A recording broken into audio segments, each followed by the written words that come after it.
Welcome to my channel. The Highland winter had descended upon Whodunit with a particular wet spite. It wasn't the picturesque powdery snow of a Christmas card, but a relentless grey sleet that turned the mountains into looming shadows and the village paths into treacherous mires of slush and sheep droppings. Inside the Whodunit police station, PC Hamish Macbeth, a tall, thin man with a shock of unruly red hair and eyes the colour of the loch on a clear day, was engaged in his favourite form of police work, avoiding it. He sat by the peat fire, his lanky frame draped over a sagging armchair, nursing a mug of coffee that was more condensed milk than bean. At his feet, Lugs, a dog of such indeterminate breed and profound ugliness that he was almost handsome, gave a long whistling sigh that mirrored his master's mood. The desk behind them was piled high with colourful, threateningly official forms from the Strathbane headquarters. DCI Blair had been demanding a quarterly resource assessment, a phrase Hamish found personally offensive. To Hamish, resources meant a sturdy pair of boots, a reliable fishing rod for the occasional liberated salmon, and the ability to stay out of the way of people who enjoyed shouting. "It's a Drike day, Lugs," Hamish murmured, scratching the dog behind a ragged ear. "The kind of day where a man should be doing nothing at all, and yet the world seems determined to bother him." The bother arrived in the form of a silver Range Rover that lurched to a halt outside the station, splashing a wave of icy slush against the window. Out stepped a man who looked entirely too expensive for the Sutherland air.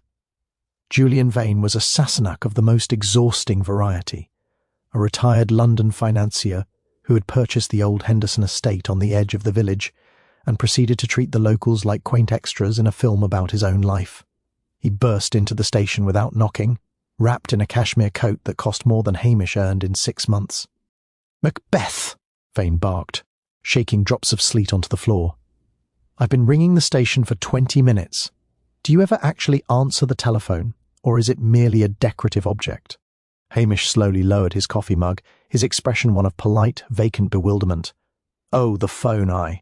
It's been making a terrible ringing noise, Mr. Vane. I thought it might have a short circuit, so I put a tea cosy over it to dampen the sound. It's very distracting when a man is trying to think." Vane's face reddened. "Think? You're supposed to be policing. I've come to report a theft. My Christmas delivery. 6 crates of vintage Bollinger and a bespoke organic turkey from the Cotswolds has vanished from my porch. I suspect that local ruffian, Archie MacLean." Hamish sighed inwardly. Archie MacLean was indeed a poacher, but he had a refined palate. He wouldn't touch organic turkey when the hills were full of wild deer. "It's a tragedy, surely," Hamish said softly, his voice thick with a deceptive Highland lilt. "Though the wind was high last night, perhaps the turkey just took flight? They are birds, after all, in a manner of speaking." "Don't be a fool," Vane snapped. "It was stolen. I expect a full investigation. I'm hosting the Festive gala for the local gentry tomorrow night, and I won't have it ruined by village thievery. Do your job, Macbeth, or I'll have Blair's ear about your thinking time." Vane spun on his heel and marched out. Hamish watched him go, then turned to Lugs. "The gentry," Hamish whispered. "He's invited the Halbert and Smythes and the rest of the county set to drink bubbles while the rest of us freeze. There's a bad smell about that man, Lugs. And it's not just the expensive cologne." Hamish stood up, stretching his long limbs. He had planned to spend the afternoon checking his lobster pots, but now the peace of Whodunit felt brittle. The arrival of Julian Vane had brought a sour note to the village, a sense of arrogance that the Highlands usually found a way to swallow whole. "Come on, Lugs," Hamish said, reaching for his peaked cap. "Let's go see the postmistress. If there's a stolen turkey in this village, Mrs. Kennedy will have smelled it cooking already." He didn't know it yet, but the missing turkey was the least of Julian Vane's problems. Before the sleet turned to ice, there would be blood on a much grander hearth than Hamish's. The sleet turned into a biting wind as Hamish Macbeth made his way toward the centre of Whodunit, his boots squelching rhythmically in the freezing mud. Lugs followed closely, his tail tucked tight against the chill, looking every bit as miserable as a dog could look. The post office was a small, cluttered sanctuary smelling of damp wool, peppermint, and the faint, metallic tang of an old heater. Mrs. Kennedy, the postmistress, was behind the counter, her spectacles perched on the tip of her sharp nose like a bird on a winter twig. She looked up as the bell jingled.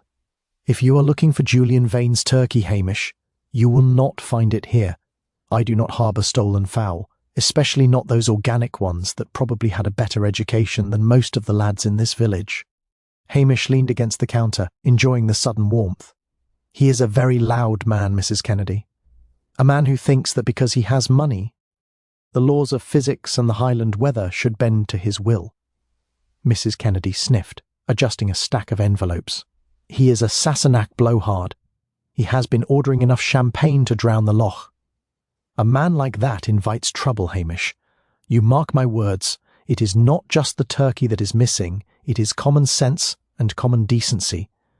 Just as Hamish was about to ask after the health of her sister, the door flew open with such force that the bell gave a frantic dying chime. It was Mary, the young girl Vane had hired from the neighbouring village of Drim to help with his festive gala. She was pale, her breath coming in ragged, painful gasps, and her coat was missing. "The master!" she cried, clutching the edge of the counter until her knuckles turned white. "He is in the drawing room. He is all cold and blue, and he will not answer me." Hamish felt a familiar heavy weight settle in his stomach. It was not the weight of grief, he hardly knew Vane and liked him less, but the leaden realization that his quiet afternoon of lobster pots and peace was officially dead. "Stay here, Mary. Mrs. Kennedy, give us some tea with a drop of the medicinal stuff from the back cupboard." Hamish sighed, adjusted his peaked cap, and stepped back out into the freezing slush. The walk to the Henderson estate was long, and by the time he arrived, his red hair was plastered to his forehead by the sleet. The great house was a monstrosity of Victorian granite, now draped in thousands of twinkling blue lights that looked entirely out of place against the rugged, dark mountains. He found Julian Vane in the grand drawing-room. The man had certainly made a spectacular entrance into the afterlife. He was lying flat on his back, pinned beneath a massive 12-foot Nordmann fir that had toppled over in a chaos of shattered glass. The tree was decorated with heavy gold ornaments and a tangled web of expensive, bespoke Italian fairy lights. Vane's face was indeed a horrific shade of blue, his eyes bulging as if in final surprise, and the golden cord of the lights was wrapped 3 times around his thick neck. It looked as though he had tried to catch the tree as it fell, and had instead been strangled by his own garish decorations. Hamish stood there, dripping water onto the expensive Persian rug, while Luggs sniffed cautiously at a shattered glass bauble. "Well, Luggs," Hamish muttered softly, "he wanted a Christmas to remember. I suppose he got one." He looked around the silent room. A silver tray with a single glass of mulled wine sat untouched on a side table. A fire was still crackling in the hearth, throwing long, dancing shadows across the dead man's face. To any outsider, it looked like a tragic accident, a top-heavy tree, a slip on a polished floor, and a freak entanglement. But Hamish noticed a small crucial detail. The tree stand, a heavy iron affair, had been tampered with. The bolts were lying on the rug, neatly placed side by side, not scattered as they would be in a natural collapse. Hamish knelt down, his knees cracking in the silence. He did not touch anything, but his eyes moved with a sharp, hidden intelligence. The room smelled of pine needles and expensive spices, but beneath that there was the faint, acrid scent of real fear. Vane's hands were clawed, scratching at the gold cord. He had not died instantly. He had struggled while the lights choked the life out of him. Hamish stood up, his face falling back into its usual mask of deceptive laziness as he heard the distant, aggressive wail of a police siren. That would be the boys from Strathbane. DCI Blair would be coming, and with him a storm of shouting and typical incompetence. Hamish looked at the clock on the mantel. It was 3 in the afternoon. He should have been on the water, the salt spray on his face and the world at peace. Instead, he was trapped in a house of gold and glass with a man who had been murdered by his own Christmas spirit. He pulled a crumpled notebook from his pocket, his expression one of mild, weary annoyance. This was going to be a very long, very cold December, and he already knew that Blair would blame him for the weather, the murder, and the lack of a proper turkey. The sirens grew louder, a shrill, jarring sound that tore through the heavy silence of the Highland glen like a jagged blade through silk. A moment later, 2 dark sedans screeched up the driveway, narrowly missing the stone pillars and spraying a fresh layer of freezing slush over the already ruined lawn. Doors slammed with the rhythmic precision of a firing squad, and soon the drawing room was no longer a silent tomb, but a chaotic theatre of shouting and heavy boots. Leading the charge was Detective Chief Inspector Blair, a man whose physical presence was roughly equivalent to a bursting haggis and whose temperament was several degrees more volatile. He marched into the room, his face already a deepening shade of purple that almost rivaled the dead man's complexion. Behind him trailed the usual shadows, Detective Sergeants Macnab and Anderson, both looking as though they would rather be anywhere else than in the middle of a Sutherland blizzard with a man who treated every crime scene like a personal insult to his dignity. "Macbeth!" Blair roared, his voice echoing off the high ceilings and causing the remaining glass ornaments on the fallen tree to shiver. He didn't even look at the body first. His priority was always the systematic humiliation of the local village constable. "What the hell are you doing standing there like a decorative garden gnome? Look at this. Mud on the carpet, water everywhere. You have probably trampled over every scrap of evidence between here and the village pub. Why is there a dog in here? Is this a murder investigation or a bloody kennel club meeting?" Hamish stood his ground, his expression carefully blank, his hands tucked into his pockets in a way that suggested a profound lack of ambition. Lugs, sensing the shift in the room's hostility, let out a low, mournful growl and retreated behind Hamish's long legs. "I was just observing, sir," Hamish said, his Highland lilt thickening until it was almost a caricature of itself. "The girl was quite upset, you see. I thought it best to secure the premises before the weather got any worse. It's a terrible business, Mr. Vane getting caught up in his own decorations like that. A freak accident, surely." Blair snorted, a sound like a Highland bull with a chest cold. He finally turned his attention to the body of Julian Vane. He circled the fallen Nordman fir, his eyes narrowed as he took in the blue face. And the golden cord. "Accident? Are you blind, Macbeth? Or just as thick as the peat you're made of?" He gestured vaguely at the room. "Look at the man. He's been strangled by a Christmas tree. It's obviously a burglary gone wrong. Some local ruffian came in here, Vane surprised him, and the thief knocked the tree over on him to make his escape. It's textbook. Probably that McLean fellow you're always failing to catch for poaching. He's got the strength for it, and Lord knows he's got the motive. Vane was a rich Sassenach, and McLean's a bitter old soak." Hamish looked down at his boots, hiding the spark of calculation in his eyes. He knew Archie McLean hadn't been near this house. Archie was currently nursing a pint and a heavy cold in the back of the local hotel.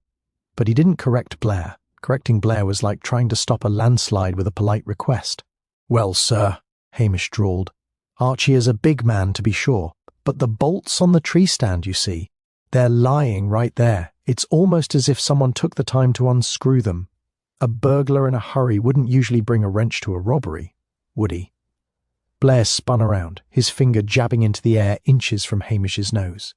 "Don't you start with your theories, Macbeth. I don't need a village idiot telling me how to read a crime scene. The bolts probably sheared off when the tree fell. It's physics. Something you wouldn't understand between your naps and your poaching. You're dismissed. Get out of here and go direct traffic or something. Better yet, go find that McLean and bring him into the station in Strathbane. I want him in a cell before the snow blocks the roads." Macnab and Anderson exchanged a weary glance but said nothing. They knew better than to interfere when Blair was in his stride. Hamish gave a slow, respectful nod, though his mind was already miles ahead of the DCI's blustering. He saw what Blair refused to see, the precision of the fallen tree, the specific way. The cord had been looped, and the fact that the mulled wine was still warm when he arrived. This wasn't a burglary. This was a calculated, cold-blooded execution wrapped in tinsel. Hamish walked out of the Henderson estate, the heavy silence of the snowy Highlands returning as soon as the door clicked shut behind him. Behind him, he could still hear Blair's muffled braying, a sound that carried about as much weight as a bag of wet feathers. He climbed into his ancient, battered Land Rover, the engine turning over with a reluctant groan that matched his own spirit. Luggs scrambled into the passenger seat, shaking a fine mist of freezing water onto the dashboard. "Well, Luggs," Hamish sighed, putting the vehicle into gear, "we have been officially dismissed. Which means we can finally get some real work done without a man in a polyester suit shouting about physics." He drove slowly down the winding, ice-slick drive, his mind turning over the image of those bolts. They hadn't sheared. They had been turned. And Julian Vane, for all his bluster, had been a man of fastidious habits. He wouldn't have stood under a wobbling tree. He would have ordered someone else to fix it. The village of Whodunit was hunkered down against the storm, smoke rising in straight, thin lines from the stone chimneys. Hamish didn't head for the station. Instead, he pulled up outside the Whodunit Hotel. The bar was the heart of the village's intelligence network, a place where secrets were traded for the price of a dram and a bit of warmth. As he entered, the familiar smell of peat smoke and stale beer greeted him. At a corner table sat Archie McLean, looking decidedly unmurderous. He was nursing a pint of heavy and sneezing with a rhythmic intensity that suggested he was more interested in his sinuses than in high-stakes robbery. Hamish slid into the seat across from him, looking weary and entirely harmless. "A bad day for a cold, Archie," Hamish remarked, his eyes roaming the room. "And worst day for a murder." The pub went silent. Mrs. McLean, behind the bar, stopped polishing a glass. "Murder, Hamish?" she whispered. "We heard the sirens. We thought maybe the old man had just fallen over his own ego." Hamish shook his head and waited. In Whodunit, information was like a fine malt. You had to let it breathe. Eventually, Mrs. McLean sighed and poured a cup of tea, sliding it across the counter along with a plate of buttery shortbread. Hamish took a long, appreciative sip. "It's a terrible thing," he said softly. "Poor Mr. Vane. And him just about to throw a big party. I suppose he had many friends coming?" "Friends?" Archie snorted, then winced as the effort triggered another sneeze. "The man had enemies the way a dog has fleas, Hamish. He was planning to buy up the old pier and turn it into a private marina. He told the fishermen last week they'd have to moor their boats in the next bay. He called us quaint obstacles to progress. This was new." Hamish took another bite of shortbread, leaning back. "A marina, you say? That would be expensive. And I suppose the locals weren't the only ones he was upsetting?" Mrs. McLean leaned in closer, her voice dropping to a conspiratorial hum. "There was a woman, Hamish, a blonde creature in a sports car that looked like a silver bullet. She was there yesterday, screaming at him on the front steps, something about a promised share and not being tossed aside like a London secretary. She looked like the type who'd use a Christmas tree as a weapon if she couldn't find a gun." Hamish nodded, his mind filing the information away. He knew the type. Vane had been the sort of man who treated people like assets until they became liabilities. "And what about the staff?" he asked. "The girl Mary said he was alone, but a house that size doesn't run itself." Archie wiped his nose with a large checked handkerchief. "He fired the lot of them 2 days ago. Said he was bringing in a professional catering team from the city for the gala. He didn't want clumsy locals breaking his crystal. The only one left was Mary, and that's only because her mother is the best cleaner in the county, and he didn't want to lose her. So Julian Vane had spent his final days alienating everyone within a 20-mile radius. He had threatened the village livelihood, insulted the local labour, and apparently had a disgruntled mistress or business partner lurking in the wings. It was a buffet of motives, and DCI Blair was currently trying to eat the tablecloth by focusing on poor, sneezing Archie. Hamish finished his tea and stood up, feeling a bit warmer but no less troubled. He needed to find out who that blonde woman was, and he needed to do it without Blair realising he was doing anything other than mooching. As he stepped back out into the sleet, he realised the wind had shifted. It was coming from the north now, bringing a deeper cold. He looked up at the mountains, invisible in the gloom.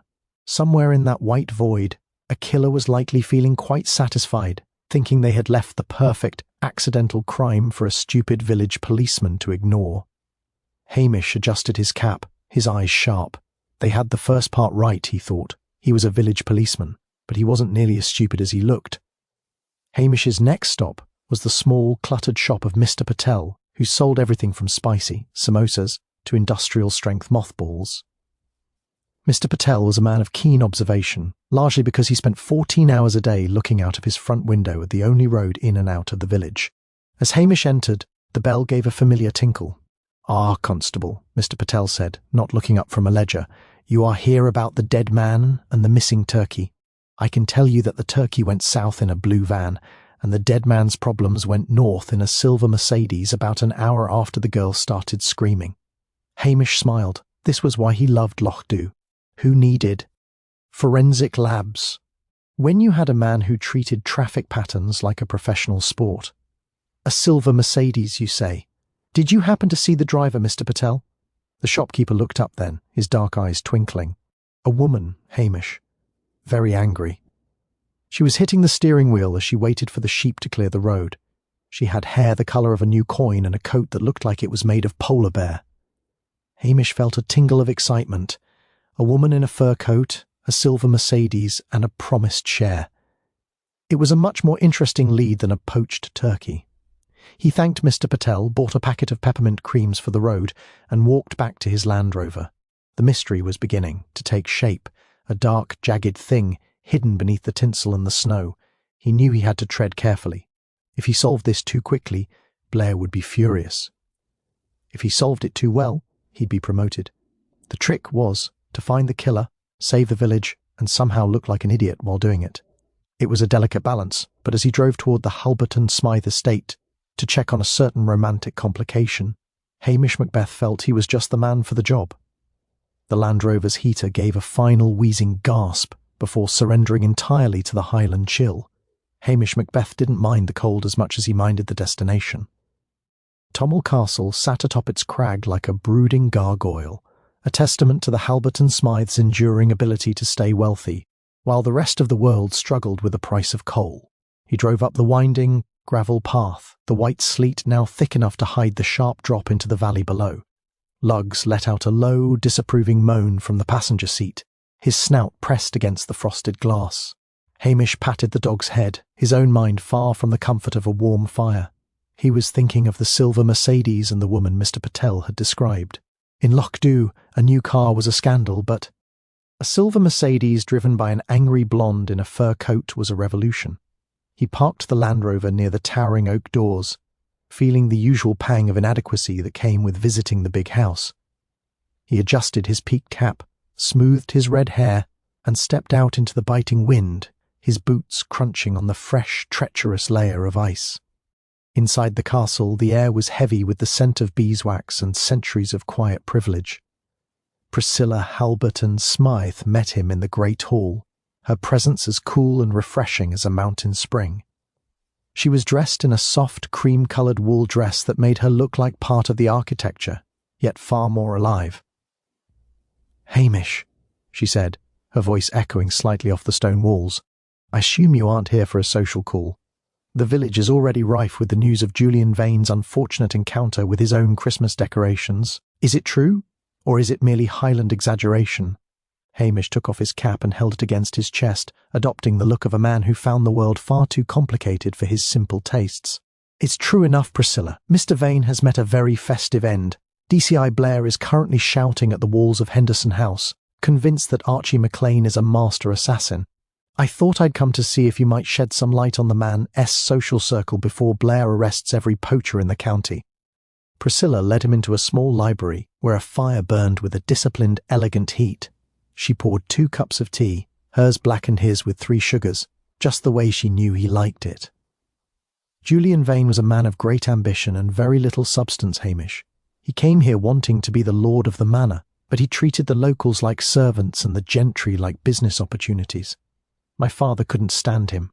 He said Julian smelled of desperation and expensive aftershave. Hamish took a long sip of the hot tea, feeling the warmth spread through his lanky frame. He had a visitor, Priscilla, a blonde woman in a silver car. Mr. Patel saw her leaving in a state of some agitation. "Do you know who she might be?" Priscilla's eyes narrowed slightly as she looked into the flames. "That would be Sasha Thorne. She's the daughter of a very powerful man in the city. Julian called her his business partner, but they spent more time screaming at each other than discussing portfolios. She arrived on Tuesday, and from what I gathered, she wasn't here for the scenery. She was here to collect a debt." Hamish leaned back, the gears of his mind turning slowly behind his vacant expression. "A debt? A man with a Range Rover and a 12-foot tree usually has plenty of coin, does he not?" Priscilla gave a short, dry laugh. "Appearances are a hobby in our circle, Hamish. Word is that Julian had lost a significant amount of the Thorne family's money in a bad speculation. Sasha isn't the type to accept a polite apology. She's cold, calculated, and remarkably efficient. If Julian couldn't pay, she would have seen it as a personal insult." Hamish nodded, thinking of the bolts on the tree stand. They were turned with a precision that didn't suggest a panicked burglar, but a cold, methodical mind. "She's staying at the Drim Inn," Priscilla added, her gaze lingering on Hamish. "Be careful, Hamish. She's far more dangerous than Blair or his theories. She doesn't underestimate people. That's her greatest strength. Hamish stood up, feeling the weight of the investigation shifting. He had a name and a motive that actually made sense. Unlike Blair's frantic search for a thieving local, he thanked Priscilla, his heart doing its usual hopeless dance at her smile, and walked back out to his cold Land Rover. Now Drim. The Land Rover's tyres fought for grip on the slushy incline leading away from Tommel Castle, the world outside a blur of white and charcoal. Hamish's mind remained on Sasha Thorne and that silver Mercedes. If she had come to collect a debt and found a man unwilling to pay, she might have decided that a dead debtor was a better message to send than a living one. But as he crested the hill overlooking the village, his attention was snatched away by a flash of blue and red. 2 police vehicles were parked at a jarring angle in front of Archie McLean's dilapidated croft. The small stone building looked even more pathetic under the clinical glare of the emergency lights. Hamish let out a long, weary sigh, the kind that spoke of a man who had seen this particular play performed many times before. He steered the Land Rover into the ditchside grass and hopped out, Lugs following with a sceptical wag of his tail. The air here was thick with the smell of peat smoke and the aggressive, ozone-heavy scent of city authority. Blair was there, standing on the threshold of Archie's cottage like an angry toad guarding a pond. He was holding a clear plastic evidence bag aloft, his face glowing with a triumphant, malicious light. Inside the bag sat a heavy leather driving glove, stained with dark, crusted spots. Archie McLean himself was being held by the elbows by D.S. MacNab, his face pale and his constant sneezing replaced by a look of sheer, stuttering terror. "There he is!" Blair bellowed as Hamish approached. The great Highland detective arrives just in time to see how real police work is done. "We found it, Macbeth," tucked right behind the woodpile. A blood-stained glove, expensive leather, the kind a man like Vane would wear. Your friend Archie here must have snatched it during the struggle before he toppled the tree. He probably thought he could sell the set until he realised he'd left a trail of DNA right to his front door. Hamish stood with his hands deep in his pockets, his shoulders hunched against the biting wind. He looked at the glove, then at Archie, and finally at the frozen mud around the cottage. "It is a very fine glove, sir," Hamish said, his voice slow and deceptively admiring. "Very fine indeed. Expensive. Though it seems a bit of a strange thing for a man like Archie to hide behind a woodpile that he uses 3 times a day." "He's not a man for complicated hiding places, are you, Archie?" The old poacher shook his head frantically. "I never saw it, Hamish. I swear on the loch. I was in my bed with the fever when the sirens started. I haven't been near the Henderson place since the summer shearing." Blair stepped forward, his boots crunching loudly on the ice. "Shut up, you lying peasant. The evidence is right here. It matches the set in Vane's hallway. One was missing, and now it's found. MacNab, get the cuffs on him. We're taking him to Strathbane for a proper interrogation." Hamish took a step closer to the evidence bag, squinting through the plastic. His internal monologue, usually a quiet stream of local gossip, suddenly sharpened into a cold, clear focus. "Wait a moment, Inspector. There is a small thing. Just a tiny detail that a clever man like yourself would surely have noticed if the light were better." Blair paused, his face reddening further. "And what would that be, Macbeth? Some Highland magic? A message from the fairies?" Hamish pointed a long calloused finger at the glove. "It is a right-handed glove, sir, a very sturdy, stiff leather. But if you look at poor Archie's right hand there, you'll see he's missing the better part of his thumb and his forefinger from that accident with the winch back in '94. He couldn't even get that glove on, let alone wear it during a struggle. It would flop about like a dead fish." Blair looked down at Archie's gnarled, scarred hand, then back at the glove. For a second, the silence was so heavy it felt like it might crack the ice on the road. The glove was indeed stiff, high-quality calfskin, designed for a full 5-fingered hand. Archie's hand was a stump of calluses and history. Blair's eyes bulged, but he wasn't a man to admit defeat. He could have used his left hand, or maybe he just stole it as a trophy. It doesn't change the fact that it was on his property. Hamish nodded sympathetically, though his heart wasn't in it. "Of course, sir. But look at the leather. It's dry, not a drop of damp on it, and it's been sleeting for hours. If it had been sitting behind that woodpile since the murder, it would be soaked through. It looks to me like someone placed it there very recently, someone who didn't know about Archie's thumb." Blair snatched the bag away, his knuckles white. He knew Hamish was right. and that knowledge was like acid in his throat. "I don't need your input, Macbeth. We'll take the glove for testing anyway. Macnab, let him go. For now. But stay in the village, McLean. If I find out you've been doing some creative tailoring, I'll have you in a cell for a decade." Blair stomped back to his car, the disappointment of a lost arrest radiating off him in waves. Hamish watched the cars pull away, their taillights fading into the white curtain of the storm. He turned to Archie, who was trembling. "Go inside and get some soup, Archie, and lock your door. Someone in this village is trying very hard to make sure the police stop looking for the real killer." As Archie scrambled inside, Hamish looked toward the road to Drim. The glove hadn't been a mistake, it had been a calculated plant, and if the killer was desperate enough to frame Archie, they were getting ready to finish what they started. He needed to find Sacha Thorne, and he needed to do it before the snow completely cut Loch Dhu off from the rest of the world. The road to Drim was a treacherous white ribbon that clung to the side of the mountain like a frightened cat. Hamish Macbeth drove with a deceptive lack of urgency, his long fingers tapping a slow rhythm on the steering wheel. Beside him, Lugs gave an occasional shiver, his large ears twitching at the howl of the wind. The Drim Inn appeared through the swirling sleet as a huddled grey shape, its windows glowing with a dim, suspicious light. Parked squarely in the middle of the courtyard was the silver Mercedes. It looked like a predatory shark frozen in the ice. Hamish stepped out, the cold immediately biting through his uniform, and made his way inside. The air in the lobby was thick with the smell of floor wax and desperation. Sacha Thorne was there, standing by the reception desk, her fur coat draped over a suitcase as if she were prepared to flee at a moment's notice. She looked up as Hamish entered, her blue eyes as sharp and cold as the Highland frost. "If you've come to ask about the turkey, Constable, you're late," she said, her voice dripping with an urban arrogance that made Hamish feel even more like a slow-witted rustic. "I've already told your shouting superior everything I know.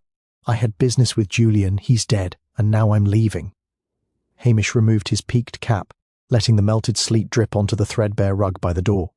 "DCI Blair does enjoy a good shout, to be sure," Hamish replied softly. "But I was more curious about the money, Miss Thorne.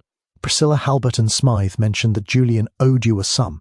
A debt like that usually requires a man to be alive to pay it back, wouldn't you say?" Sacha gave a sharp, brittle laugh. Julian didn't have a penny, Macbeth. The Range Rover was leased, the house was mortgaged to the hilt, and the bespoke gala was a last-ditch effort to find a fresh set of fools to fleece. He was a fraud, wrapped in cashmere and bad intentions. Hamish watched her carefully. She was angry, yes, but it was the anger of a woman who had lost an investment, not the simmering rage of a killer. If he was broke, Hamish mused, then why the marina? Why buy the pier? Sacha stepped closer, her eyes flashing with a mix of fear and exhaustion. He wasn't buying it for himself. He was acting as a front for a development group. He just needed the local council's approval. "He told me he had a guaranteed way to get the minister and the postmistress to sign off on the deal. He called it his Highland insurance policy." Hamish felt a cold prickle at the base of his neck. "Insurance?" he asked. He was blackmailing them, wasn't he? Something from the past? Sacha shrugged. He never said what, only that it was something petty and human that would ruin their precious reputations. "Now, if you'll excuse me, I'd like to leave before the pass is completely blocked by this wretched weather." Hamish let her go, watching as the silver Mercedes roared out of the courtyard and into the white void of the storm. He stayed in the quiet lobby for a long moment, the puzzle pieces finally beginning to shift into a new, darker shape. Vane hadn't been killed for money he didn't have, or for a turkey he didn't need. He was killed because he was a bully who had rediscovered a secret about Loch Dhu that had been buried for 30 years. It wasn't about the Grand Marina or London financiers. It was about the small, fragile dignity of a village that Vane had intended to crush for his own amusement. The right-handed glove hadn't been planted by Sacha Thorne. It was planted by someone who knew Archie MacLean's habits and the layout of the village, someone who appeared helpful and invisible. Hamish thought of the missing turkey again. If it hadn't been stolen for food, it was stolen as a distraction, a way to lure Vane into the drawing room alone. The hidden motive was as clear as the black ice on the loch. Someone in Loch Dhu had a past they were willing to kill for, a secret so damaging that even the threat of the gallows was preferable to its public exposure. Hamish adjusted his cap, his eyes narrowing. He knew who the invisible help was now. It wasn't a master criminal or a Sassenach socialite. It was someone who had spent their life watching from the shadows, waiting for the one man who could ruin them to finally stand in the wrong place at exactly the right time. He needed to get back to his own beloved Highland village very soon to set a final clever trap. The Land Rover's headlamps cut through the thickening gloom like two weak yellow eyes searching for a path home. Hamish Macbeth gripped the wheel, his knuckles white against the dark plastic, as the vehicle skidded slightly on the bridge over the River Annet. The water below was a black churning muscle fueled by the melting sleet and the relentless Highland rain. He arrived back in Whodunit to find the village huddled together against the cold windows of the Whodunit hotel, casting long amber rectangles onto the snow. He did not go to the police station immediately. He knew that in a place like this the best way to catch a fox was to let the hounds bark in the wrong direction first. He walked into the hotel bar lugs, following at a lethargic pace, and was greeted by a wall of warmth and the low hum of nervous conversation. The room was crowded. Archie McLean was back in his corner, clutching a hot toddy, and several other villagers were huddled around the hearth, their faces etched with the strain of the day events. Hamish made a show of shaking his coat, sending a spray of icy droplets across the floor. He looked every bit the exhausted, defeated policeman, his red hair a tangled mess. He ordered a coffee from Mrs. McLean, leaning heavily against the bar. "You look like you have been dragged through a hedge backward, Hamish." She noted, her eyes searching his face. Hamish gave a long theatrical sigh. "It is a heavy day, Mrs. McLean. DCI Blair is convinced he has his man. He is back in Strathbane filing reports that will see Archie in the dock." A murmur of disapproval rippled through the room. Hamish waited for the silence to deepen before he continued, his voice dropping. "The trouble is the inspector missed the most important thing. He did not look at the turkey crate I found near the pier." The room went still. Even the crackle of the fire seemed to pause.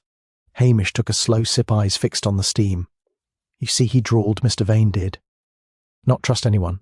It seems he had a small digital recording device hidden inside the packaging. He used it to record his interviews. It is no bigger than a pocket watch, but it picks up every whisper in a room." He looked around, his expression one of mild bovine confusion. "I found it this afternoon. It is sitting on the desk at the station. I have tried to get it to work, but these high-tech gadgets are beyond me. I will wait for the technical lads to come up from Glasgow to download the files. Blair does not even know I have it. I thought I would spare him." He saw the flicker of movement in the corner, a hand tightening, a sudden stiffening of a spine. He continued as if he had not noticed. "It is a pity. It will tell us exactly who was in that room. It will probably reveal secrets better left buried, I imagine." He pushed his mug away and stood up, stretching. "Well, I am off to the station. I have left the heater on and the door unlocked so the technical boys can get in early. There is no point in me staying awake to guard a black box that does not even have a battery light." He walked out, the cold air hitting him. He did not look back. The hook was set. He made his way to the station, but he did not go inside through the front door. Instead, he circled to the back where a small window looked into the office. He let lugs wait outside. Then, moving silently, Hamish climbed through the window and settled into the shadows. He did not turn on the lights. He sat on a crate and waited. Minutes turned into an hour. Then he heard the soft crunch of boots. The door creaked open, admitting a silver sliver of moonlight. A figure slipped inside. They moved straight toward the desk, their silhouette dark. Hamish watched as a hand reached out. As the fingers closed around a block of wood, Hamish stepped out, his tall frame blocking the exit. "It is a dark night for a walk, Minister," Hamish said softly, "and a very dark night for a man of the cloth to be looking for a ghost." The figure froze. The moonlight caught the silver hair of Mr. Wellington. The minister turned slowly, his face a mask of ruined dignity. "Hamish," he whispered, "you do not understand. Vane was going to tell everyone about the old schoolhouse." Hamish did not move. He felt a sharp pang, but it was overshadowed by Julian Vane's cold blue face. The silence in the small station was absolute, save for the frantic, rhythmic tapping of sleet against the window pane. Mr. Wellington stood trembling, his hand still frozen over the piece of pine Hamish had dressed up as a piece of high-tech evidence. The man of the cloth looked diminished, the shadows carving deep, hollow valleys into his face, until he appeared less like a minister and more like a ghost haunted by its own living breath. "The schoolhouse," Hamish repeated, his voice as steady as the granite hills. It was never about the turkey, was it, Minister? And it wasn't about a marina. It was about the fact that you've spent 30 years building a life on a foundation of stolen sand. Wellington let out a sound that was half sob, half laugh, a dry, rattling noise that chilled Hamish more than the Highland wind ever could. It was only £1,000, Hamish. My brother.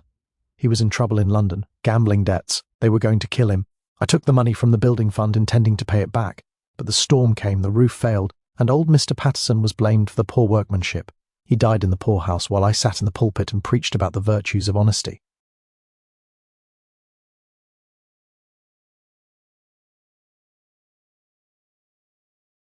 He stepped forward, the moonlight catching the moisture in his eyes. Vane found the ledgers. Henderson had kept them, you see. He knew, but he was a kind man. He kept my secret to his grave. But Vane wanted a marina. He wanted me to use my influence to sway the council, to lie to the people who trust me. I went to him to beg, Hamish. I told him I would give him everything I had. He just laughed. He called me a hypocrite and said he'd enjoy watching the holy man fall from grace more than he'd enjoy the profit from the boats. Hamish didn't move, his eyes tracking the minister's hands. So you unscrewed the bolts, Hamish said quietly. You knew he'd be the one to decorate that tree. He was too vain to let anyone else touch the bespoke ornaments. You waited until he was under it, gave it a push. And when the lights tangled around him, you didn't help. You watched. Wellington's face suddenly contorted, the mask of the humble servant slipping to reveal a cornered, desperate animal. He was a devil, Hamish. He deserved to die. The village is better off without him. With a suddenness that belied his age, the minister lunged. He didn't aim for the door. He aimed for Hamish's throat, his fingers hooked like talons. Hamish, however, was not the slow, clumsy peasant he played for the benefit of the Strathbane police. He moved with a fluid, surprising grace, stepping to the side and catching Wellington's wrist in a grip of iron. The minister fought with the strength of the truly damned, his boots scuffing the floorboards as he tried to throw his weight against the taller man. They crashed into the heavy oak desk, sending the fake recording device clattering across the floor. Hamish felt the man's desperation, a hot, frantic energy that smelled of mothballs and stale communion wine. "It's over, Minister," Hamish grunted, pinning Wellington's arms behind his back with a practiced efficiency. He forced the man down onto the desk, the wood groaning under their combined weight. Lugs, hearing the commotion, began to bark furiously outside the back window, his paws scratching at the glass. Wellington stopped struggling then, the fight leaving him as quickly as it had arrived. He slumped forward, his forehead resting against the cold blotter of the desk. "I just wanted to stay," he whispered, his voice broken. "I love this village, Hamish. I didn't want them to know what I was." Hamish reached for the handcuffs in his back pocket, the metal clicking with a final, chilling coldness. "You should have trusted us, Minister. Whodunit is a place for secrets, but not the kind that require a man to be bottled in his own parlour." He pulled the man upright, his heart heavy. He had caught his killer, but there was no triumph in it. He looked at the minister, now just an old man in a frayed coat, and felt a sudden, sharp pang of loneliness. The village would never be the same. The trust was gone, replaced by the memory of a golden cord and a 12-foot tree. He led Wellington toward the back door, avoiding the front where the village might see their shepherd in chains. As they stepped out into the freezing night, the sleet had finally stopped, leaving the world in a pristine, deceptive silence. Hamish whistled for lugs, his mind already turning to the next cold morning. The cold air outside the station was a sharp reminder of the world's indifference to the tragedies of men. Hamish led the minister toward the Land Rover, the man's steps heavy and stumbling in the slush. Lugs trotted beside them, his tail low, sensing the sombre weight of the moment. Inside the vehicle, the silence was suffocating. Mr. Wellington sat in the passenger seat, his head bowed, the silver moonlight catching the glint of the handcuffs.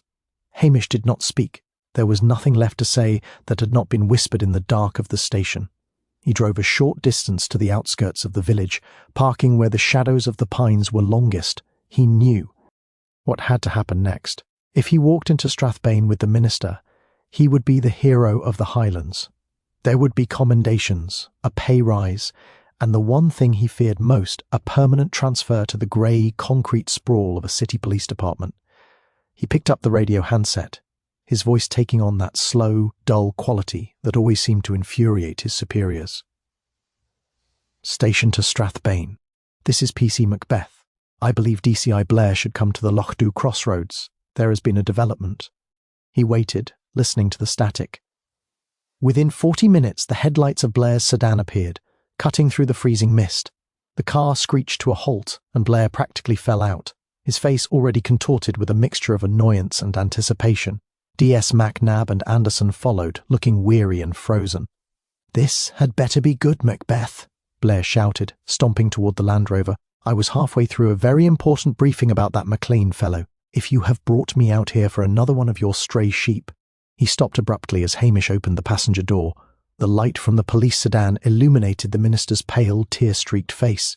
Blair's jaw dropped. "The minister! What the devil is this?" Hamish stepped out, looking confused and scratching the back of his neck with a large, calloused hand. "Well, you see, sir, I was just out for a walk with Lugs when I saw the minister wandering near the station. He looked very distressed, sir. He started saying all sorts of strange things about a tree and some old ledgers. I think the poor man has had a bit of a breakdown. He kept saying how lucky it was that you had already figured out the motive about the marina." Blair's eyes narrowed, his brain working to catch up with the opportunity. "The marina? Of course, the marina. I was just discussing that with the super." Hamish nodded eagerly, the image of a simple-minded constable perfected. "Aye, sir. You was so right about the pressure Vane was putting on the locals. The minister here says he was so impressed by your investigation that he felt he had to come forward. He said something about how you would surely find the bolts anyway, so there was no point in hiding. I did not quite understand it all myself, being just a village copper, but I thought I should hold him here for a man of your experience to handle." Blair puffed out his chest, the purple hue of his face shifting to a satisfied pink. He looked at Macnab, then back at the minister. "Well, Macbeth, even a blind pig finds an acorn once in a while. You did right to call me. I knew there was a connection between the church and the development project. It was a matter of psychological profiling, something you would not understand. I noticed the tension in the village immediately. It takes a seasoned detective to see through the clerical collar." He turned to the minister, his voice becoming a booming, authoritative growl. "Mr. Wellington, I am DCI Blair. I believe you have a full confession to make regarding the murder of Julian Vane. My officers will take you into custody now. We have been expecting this." The minister looked up, his eyes meeting Hamish's for a fleeting second. He saw the tall, red-haired man give a microscopic nod as silent promise that his dignity would be preserved if he just followed Blair's lead. Wellington looked at the shouting, self-important man and seemed to realize that his path to penance lay in satisfying the ego of a fool. "Yes," Wellington whispered. "The inspector is quite right. He saw through me." Blair beamed, practically vibrating with the thought of the headlines. Hamish watched as they transferred the minister to the back of the police car. He handed over the key to the handcuffs and the weathered ledger. "I found this in the slush, sir. I am sure you will know what to make of it all. The morning after the arrest, the Highlands wore a mantle of white that actually looked like a Christmas card for once. The sleet had ceased, replaced by a deep, crystalline frost that made the mountains sparkle under a pale, lemon-coloured sun. In the police station, the fire was roaring, the peat scent providing a comforting barrier against the world outside. Hamish Macbeth sat at his desk, but for the first time in days the dreaded forms were gone. In their place was a steaming pot of coffee and a thick slice of Mrs. Kennedy's fruitcake. Lugs was sprawled across the hearth, twitching in his sleep as he chased phantom rabbits through a dreamland where DCI Blair did not exist. The local radio was perched on the windowsill, the announcer's voice crackling with excitement as he detailed the brilliant investigative work of Detective Chief Inspector Blair. The news reported that a complex web of financial embezzlement and clerical guilt had been unravelled in record time, leading to the arrest of a local minister. Hamish listened with a faint, sardonic smile. Blair had already been featured on the morning television news, looking red-faced and triumphant, standing in front of the Strathbane station. He had talked at length about his instincts, and how he had never been fooled by the quiet facade of the Highland village. To the world, Blair was a genius of modern policing. To Hamish, Blair was a useful shield. By letting the inspector take the glory, Hamish had ensured that his own name was barely a footnote in the official report. There would be no promotion, no transfer to the smog of Glasgow, and no more resource assessments for at least another quarter. He was exactly where he wanted to be, an overlooked constable in a forgotten corner of the world, alone with his dog and his quiet Highland thoughts. The bell above the door gave a gentle chime, and Priscilla, Halbert and Smythe stepped inside, her cheeks flushed from the cold. She looked around the tidy station, her gaze resting on Hamish with an expression that was part admiration and part exasperation. "So, the hero of the hour remains in his lair," she said softly, taking the chair opposite him. "I saw the news, Hamish. Blair is taking the credit for everything, including the weather.